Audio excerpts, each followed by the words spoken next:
आज ना 500 दिन हुए हैं उसके। तो उसमें बड़ी जो पंजाब गवर्नमेंट को बहुत बड़ी कामयाबी मिली है बहुत सारे प्लांट्स के ऊपर।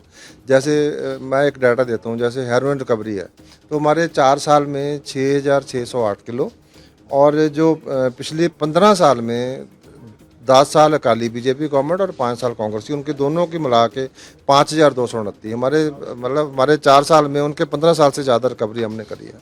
वो इसलिए पॉसिबल हुआ कि सरकार की नीयत और उसकी नीति की वजह से। जैसे पंजाब के माननीय मुख्यमंत्री साहब ने, अरविंद केजरीवाल जी ने जो वादा किया था, एंटी ड्रोन सिस्टम लगाया वहाँ पे और सारे सिस्टम को चुस्त दुरुस्त किया। स्पेशलाइज्ड फोर्स है, पुलिस को ट्रेनिंग दी, तो उससे हमारी जो मतलब सप्लाई रिडक्शन है वो हुई है। उससे हमारी जो जो जो जो नशा पंजाब में आ रहा था उसको हम पकड़ने में ज़्यादा कामयाब हुए हैं। इसी तरह से जो लोग नशे का व्यापार करते हैं उनकी प्रॉपर्टी जब्त करी है हमने, सारे लीगल प्रोसीजर फॉलो करके 847 करोड़। अकाली बीजेपी ने 1 रुपए की प्रॉपर्टी जब्त नहीं करी, क्योंकि उन्होंने नशा बेच के घर बनाए थे, अपने होटल बनाए थे, लेकिन हमने नशा तस्करों के घर जो गिराए हैं और उनको जब्त किया, उनको बोलो ना। तो ये एक पॉलिसी लेवल पे मैटर है। और दूसरा जो पंजाब की जो होल गवर्नमेंट अप्रोच है, जिसमें गांव से लेके विलेज डिफेंस कमेटी से लेके और जो मतलब पूरा उसमें ड्रग डिएडिक्शन सेंटर, रिहेबिलिटेशन सेंटर स्कूलों में, जिसको होल गवर्नमेंट अप्रोच कहते हैं, स्किल डेवलपमेंट और जो अपना मदर एंड चाइल्ड वेलफेयर, जितना भी social department of social security है, तो सारे डिपार्टमेंट मिलकर काम कर रहे हैं। और ताकि नए बच्चे जो है उनको एजुकेशन दी जा सके, नशे पे ना लगें, और जो है उनका इलाज किया जा सके। इलाज के साथ उनको योगा सिखाया जाए, स्पोर्ट्स कराई जाए। इसलिए 3100 स्टेडियम बनाए हैं हमने, जिम लगाए हैं हर गांव में, हर मोहल्ले में, तो ताकि बच्चे जिम करें, एक्सरसाइज करें और अपनी जॉब लें, स्कूल में जाएं, स्कूलों में नंबर 1 हुए हैं। तो ये होल गवर्नमेंट अप्रोच जो है उससे बहुत फ़र्क पड़ा है। नए बच्चे नशे पे नहीं लग रहे हैं, पुराने छोड़ के अपना काम शुरू करके, और दूसरे लोग जो नशा कर रहे हैं उनको लेके आ रहे हैं अब डी एडिक्शन के लिए। तो ये नशा 2 सोर्स हैं जी इसके। एक तो जो गुजरात में और महाराष्ट्र की पोर्ट्स हैं वहाँ से आ रहा है, और दूसरा पाकिस्तान से आ रहा है। वो तो एनिमी कंट्री है, लेकिन ये अपने लोग भी भेज रहे हैं यहाँ पे, वहाँ से भी आ रहा है, देश के अंदर से भी बहुत आ रहा है। सबसे बड़ी जो आज तक सीजर हुई है वो जो अडानी पोर्ट है, मुंडला पोर्ट है, उसके ऊपर 3100 kg की जो है बहुत बड़ी जो सीजर हुई है, और पंजाब गवर्नमेंट, पंजाब पुलिस की इन्फॉर्मेशन पे हुई है वो। मैं प्रधानमंत्री जी से बेनती करना चाहता हूँ कि आप पंजाब के यूथ को टारगेट किया जा रहा है, आप इसकी ओर ध्यान दो।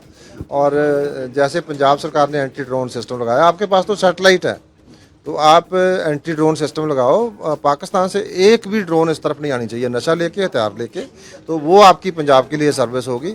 और जो लोग वहाँ पे ऑपरेशन संदूर में और हड़ों में काम करते हैं, जो बॉर्डर एरिया अलाउंस था उनका, जो फार्मर्स को अलाउंस मिलते थे, जो जिनके तार के पास जिनकी ज़मीन है, उनको स्पेशल इंसेंटिव मिलता था।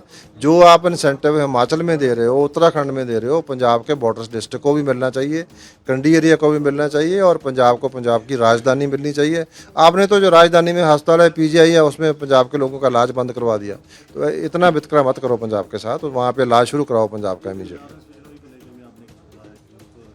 ये देखो, ये तो आपने जो अमेरिका की और कनाडा की जो जितनी भी एजेंसीज हैं, चाहे उनकी जो रॉयल कनेडियन जो माउंटेड पुलिस कहते हैं उनको, और जो एफबीआई है, और जितनी 5-6 देशों की है, उन्होंने जॉइंट कहा है कि जो गैंगस्टर हैं वो इंडिया में जेलों में बैठे हुए हैं, गुजरात में और असम में, और वो पूरी दुनिया में एक मतलब रैकेट चला रहे हैं ड्रग्स का। 1000 किलो शायद वहाँ पे कोकेन पकड़ी गई है उनके रैकेट से। तो वहाँ पे वो इंटरनेशनल ड्रग रैकेट चला रहे हैं जो हमारे देश में बैठे हैं, उसमें देश की बदनामी भी है। तो इसकी और तो प्रधानमंत्री को स्पेशल ध्यान देना चाहिए।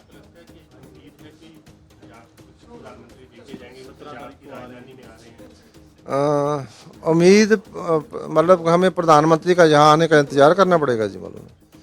तो उनको वैसे ही पहले ही करना चाहिए, जहाँ आने से संबंध नहीं उसका होना चाहिए ना जी।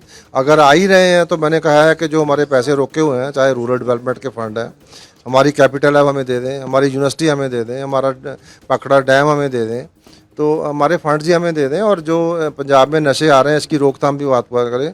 पीजीआई में पंजाब के लोगों का जो मुख्यमंत्री से जो है उसका इलाज शुरू कराएं। तो ये तो मतलब मेरे को लगता है उनकी भी ड्यूटी बनती है, जैसे हमारी ड्यूटी है।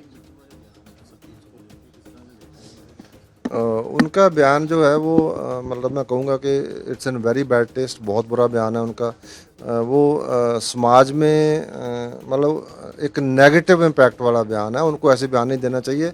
और देखो बीजेपी के लीडर अलग अलग बात कर रहे हैं, लालपुरा जी कुछ कह रहे हैं उन्होंने, तो अलग अलग बात कर रहे हैं। हिस्ट्री से हमें सीखना चाहिए। अगर गलती हुई है उसके दादाजी से, उसको माफ़ी मांग लेनी चाहिए कि मेरे दादाजी थे, ये नहीं होना चाहिए था। जो गलत बात है वो गलत है, मतलब ना जी। एक ह्यूमन राइट एक्टिविस्ट के साथ क्या किया गया, और 25,000 जो है मतलब उसी का पार्टी का आदमी उसको जवाब दे रहा है उसका, मतलब तो उसको मतलब वो तो सारा मैटर ऑफ रिकॉर्ड है जो नेशनल ह्यूमन राइट कमीशन का, चाहे जो सुप्रीम कोर्ट में हुआ। उसकी वाइफ ने जो इतनी ब्रेवरी से जो भी लड़ाई लड़ी, आपके पत्रकार भी थे उनमें, बहुत सारे पत्रकारों ने स्टैंड लिया, बहुत सारे गवाहों ने स्टैंड लिया। अब सच्चाई सामने है तो उससे हमें सबक सीखना चाहिए ताकि दोबारा ऐसा ना हो। तो और उसके सारे दूसरे एस्पेक्ट भी हैं उसके, वो सारे उस पर मतलब अभी जो है रवनीत बिट्टू को अपना बयान वापस लेना चाहिए और माफ़ी मांगनी चाहिए।